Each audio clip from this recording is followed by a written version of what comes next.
Hi folks, welcome to your latest MWIS Outlook. This updated on Tuesday the 9th of March.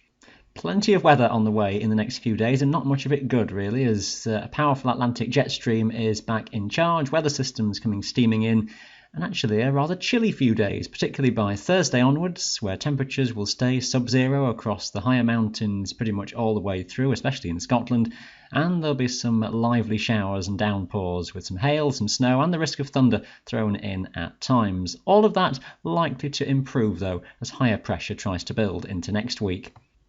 We'll start off with a look at the freezing level chart, and starting early on Wednesday morning, quite a contrast from north to south across Britain. We've got fronts moving their way through Scotland in the chilly air with some showers of snow and the mountains sub-zero.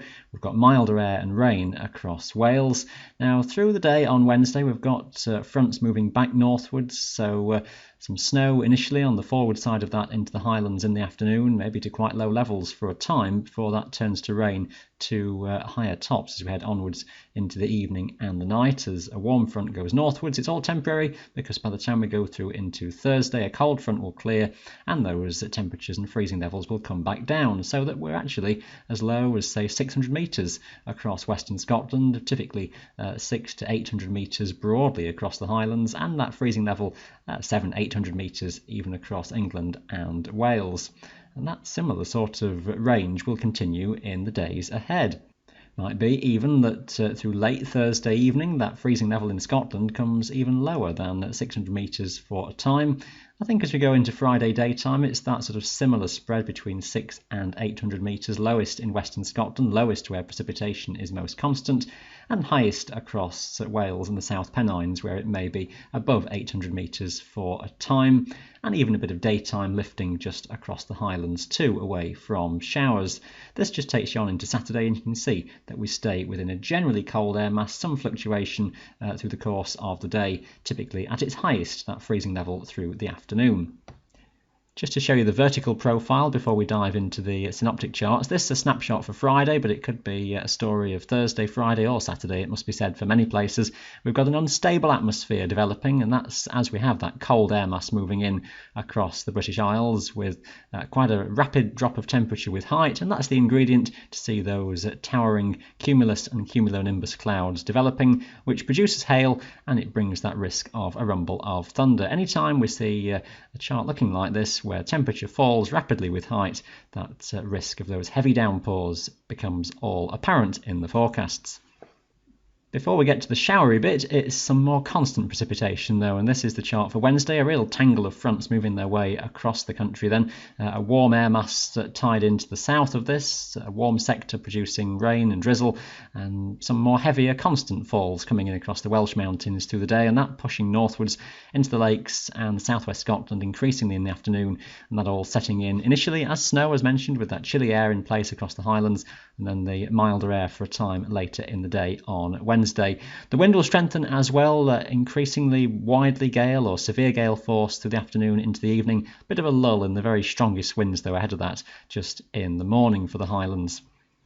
Now, quite a potent little area of low pressure passes eastwards overnight into Thursday, with storm force winds widely across the mountains, the worst of that tending to ease down in the morning, but leaving a legacy of gales, if not even severe gales, across the higher mountains through the course of the day.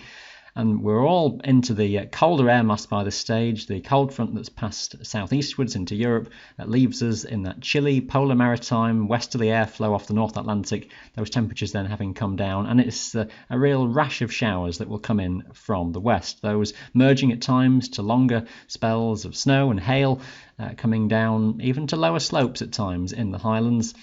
Fewer showers the further toward the east you go, but a few will rattle through, and there is that risk of a rumble of thunder. Not a huge amount of difference into Friday. A little feature may just run across England and Wales, which could just produce something more constant in terms of rain and upland snow for a time, most likely in the morning, and that's soon gone, I would have thought, for Wales. And then the rest of the day is just a very similar story of showers racing in from the Atlantic, most frequent on western mountains, particularly Scotland, where snow will fall at times to low levels, hail often mixed in with that too. Again, that risk of a rumble of thunder in places. The cloud base has varied all the way through the day. We'll chop and change as showers come through. The highest of the breaks and the driest of the conditions for longest the further towards the east that you go. But just watch for a few heavy showers getting all the way eastwards, especially by the afternoon. Looks like another front just passes southeastwards as we go overnight and into Saturday. Weather systems racing through by this stage, and again it just leaves us in a cold west by northwesterly flow on Saturday, so it's again likely to be a story of heavy showers, hail and snow across the hills, sometimes falling to lower slopes. Some gaps in conditions may develop at times, with some drier windows and brief lulls in the wind. The absolute detail is up for grabs at this distance, but I would suggest for Saturday at least it's another one of those days of heavy downpours. Again, there will be the risk of some thunder. By the time we get to Sunday, things do just begin to stabilise. We lose the depth of colder air higher up in the atmosphere, so yes, there's probably still a few showers to be found, but pressure is beginning to build and temperatures may just come up a touch as well. I would think still sub-zero across most higher mountains, and it could still be a rather windy day with a brisk west by northwesterly. It could still be gale or even severe gale force across high tops for a time. The high that lies toward the southwest, though, just starting to show its influence.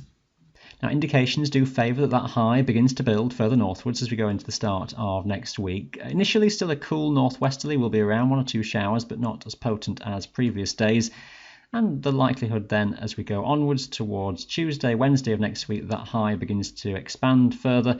Some question mark on just whether any weak fronts may still topple around the northern flank of the high to bring some cloud and some patchy rain just to the far northwest of Scotland at times. But many places likely to go back into fairly quiet springtime conditions, with temperatures just lifting gradually and most likely getting above freezing on many mountains. And some inversion conditions may well return at times. I would just watch for that strength of west or southwesterly wind, though, still affecting northern parts of Scotland at least. Some rather turbulent times then in the next few days. I shall update you in the next video on Friday. Thanks for watching today. Bye for now.